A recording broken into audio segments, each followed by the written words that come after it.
عاداتهم تميزه،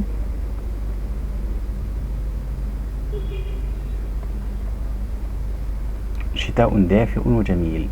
أحب الصيف وأنتظر الأجازة الصيفية، إلا أن شتاء هذا العام كان مختلفا كليا، فقد كان شتاء دافئا وجميل. وقد دعاني صديقي عثمان لأسافر معه في إجازة الشتاء لزيارة جده بالنوبة، ففرحت كثيرا بهذه الدعوة ووافق والدي. وعند وصولنا كان علينا أن نركب مركبا صغيرا لنصل به إلى المنزل، فشاهدت منازل تجذب الانتباه، ورغم بساطتها وأن معظمها مكون من طابق واحد فإنها تخطف بصرك بألوانها الزاهية وزخرفتها المميزة، وهي تجمع رسومات من عصور قديمة متنوعة.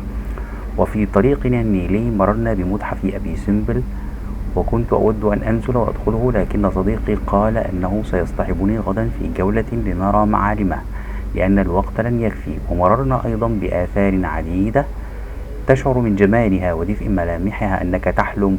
وما إن وصلنا إلى المنزل حتى وجدنا الأسرة كلها في انتظارنا، واستقبلتنا بحفاوة وترحاب، فأهل البلد معروفون بالكرم، وهو ما يجعلك تستأنس بجوارهم وصداقتهم.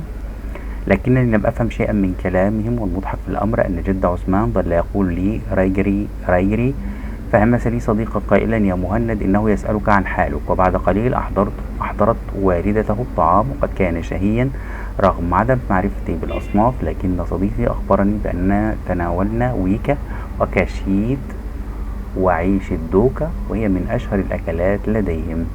دخلنا غرفته فرأيت منظرا كنت أخشى أن أغمض عينين أو أن أفتحهما، فقد وجدت بالغرفة تمساحا، فأردت الخروج هاربا، لكن صديقي قال لي وهو يضحك لا تخف، واقترب وأمسكه بيده وقال إن تربية التماسيح إرث من الأجداد لدينا، وإن لديه قرية اسمها غرب سهيل تشتهر بذلك. وما إن انتهت رحلتي حتى شعرت بالفخر لأن هذا البلد جميل، جزء من بلدي العظيم.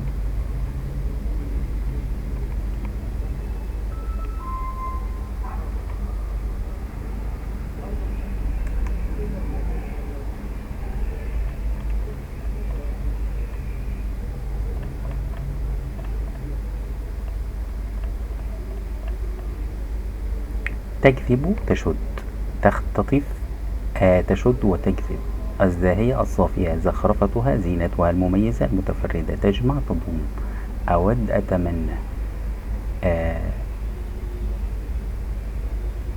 إكرام،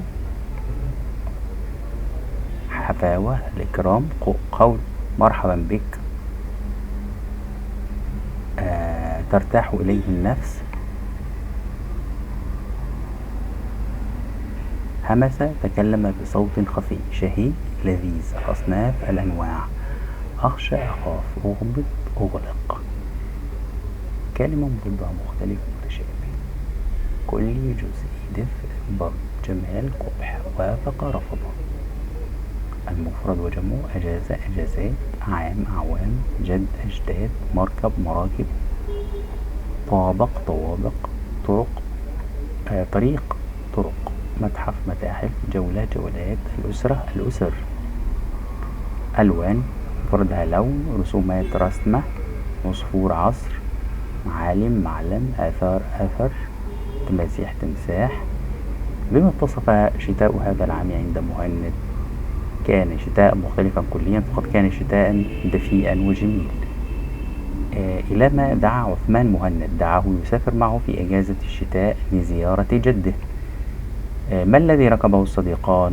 فركبا مركبا صغيرا. صف المنازل الشادية كانت منازل تجذب الانتباه، تميز ببساطتها وتختطف الأبصار بألوانها الزاهية، يتكون معظمها من طابق واحد وتجمع رسومات من عصور قديمة.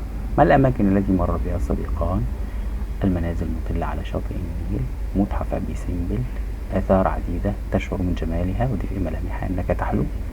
كيف استقبلت الأسرة عثمان ومهند؟ بحفاوة وترحاب. ماذا أراد الجد بقوله رجري رجري؟ أراد أن يسأل مهند عن حاله.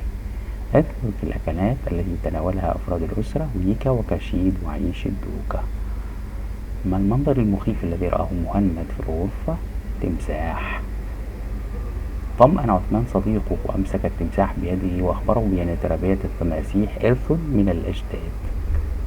ما اسم البلد الذي رآه مهند واشتهر؟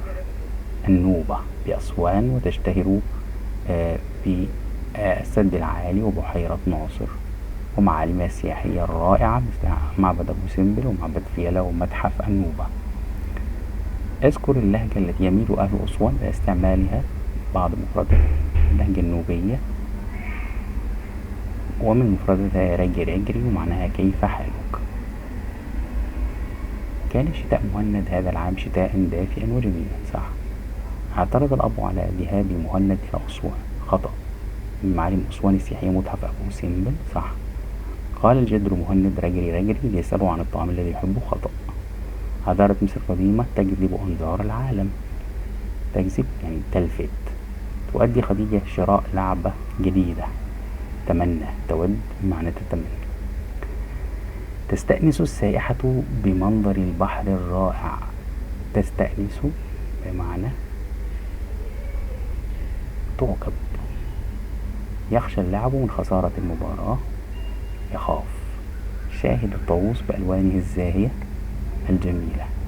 يبيع التاجر أصنافا كثيرة، أنواعا كثيرة. يفتخر المسلمون بإرث أجدادهم. الأمر القديم المتوارث.